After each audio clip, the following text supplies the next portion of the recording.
LA 레이커스 유니폼을 입고 있는 르브론 제임스와 브로니 제임스가 담겨 있는 웃고 있는 사진이다.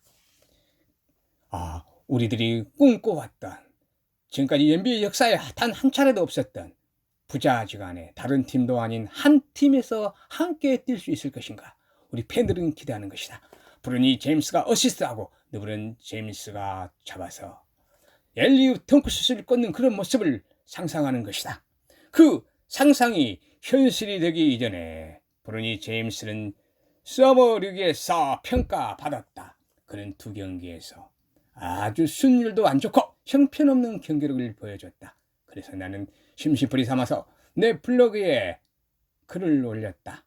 26명밖에 보지 않았지만 나는 그냥 너무나 브로니 제임스와 르브론 제임스를 응원하는 마음에 글을 썼을 뿐이다. 한번 읽어보겠다.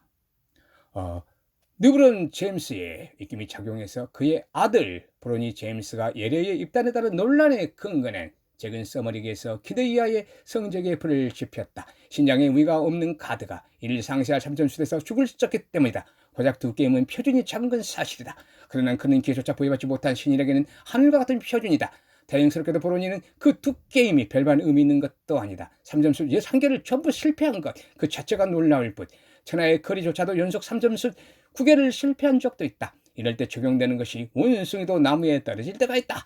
그러나 브로니는 본디 3점슛에 약하다는 평판이 있었기에 그의 연속 실패는 핑계거리가 없다. 나는 이쯤에서 대형 신인 시절 저 게임에서의 자이언 윌리엄스가 연속으로 3점슛 3방을 넣은 것을 봤다.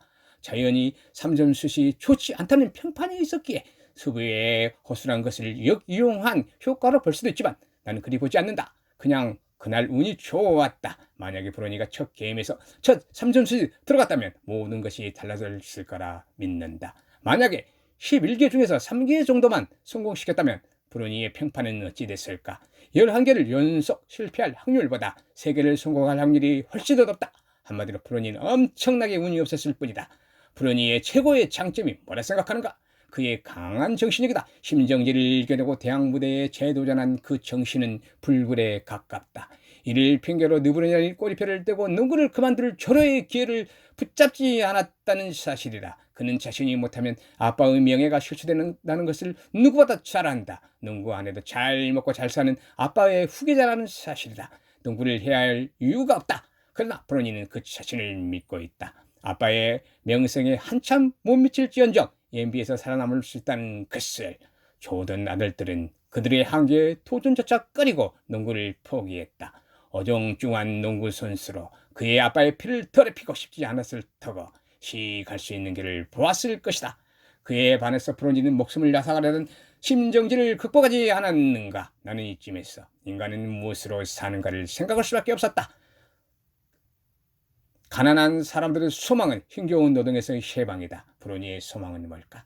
아빠처럼 농구 잘하는 사람이다. 21년을 온갖 유혹을 뿌리치고 농구 하나만을 바라보며 막노동보다 더 힘겨운 훈련과 수많은 캠을 뛰었다. 브로니는 2004년 10월 6일에 태어났다. 르브론은 1984년 12월 30일에 태어났어. NBA는 2003년 10월 중순에 데뷔했다. 브로니가 엄마 사바나 프린스의 뱃속에 점지됐을 때는 여러가지 정황상 2003년 크리스마스다. 브로니는 크리스마스가 안겨준 위대한 유산인 셈이다. 브로니는 아빠의 경기를 뱃속에서 잉태했을 때부터 엄마를 통해 느꼈다는 사실이다. 한마디로 브로니는 농구 그 자체이든지 농구라는 쳇바퀴에 갇힌 다람쥐였는지도 모른다. 농구를 떠나서 자유롭게 버들과 놀고 싶은 청년일 수도 있지 않은가? 자신은 농구라는 노동을 안 하고 조던 아들이 선택한 그 길을 걷고 싶었을 수도 있다. 르브론은 하늘이 준 신체 능력을 부여받았지만 브로니는 그의 아빠보다 17cm가 작다. 그럼에도 크리스 폴보다는 키가 크고 신체 능력이 좋다. 그는 폴을 거울 삼아서 농구 능력을 향상시키면 된다. 브로니가 그 사이즈인 데릭 로즈보다 점프력이 좋았다는 시사를 봤다. 브로니가 두 게임 못했다고 그 실력이 형편없다는 말에 수긍할 수 없다. 단지 그 두 게임을 못했을 뿐이다. 브로니는 어쩌면 농구를 잘할 수밖에 없는 좋은 크리스폴 원석이 될 수도 있다. 나는 브로니를 믿는다. 나 한 사람의 응원이나 믿음이 태평양을 건너서 브로니까지 전달될 리는 없지만 나는 방구석에서 그들을 지켜보는 참으로 팔자 좋은 사람이다. 그들이 내 삶에 즐거움을 주는 바둑으로 치면 검은 돌, 흰 돌이다. 내 지워진 시간 중에서 그들의 농구를 예측하고 보는 즐거움이 내 삶을 아름답게 해준다. 나는 지상에서 하늘에 있는 별들의 움직임을 관찰하는 사람이다. 어쩌면 별들보다 내가 더 행복한 존재인지 모른다. 2024년 7월 15일 내가 이 글을 내 블로그에 올려놨고 그 이후에 브로니 제임스는 두 게임을 연속으로 또 못했다. 그래서 NBA 선수조차도 브로니는 농구 선수가 아니다. 그때를 놓치지 않고 우리나라 농구 감독들의 그런 이야기들이 어땠는가 한번 소개해 보겠다.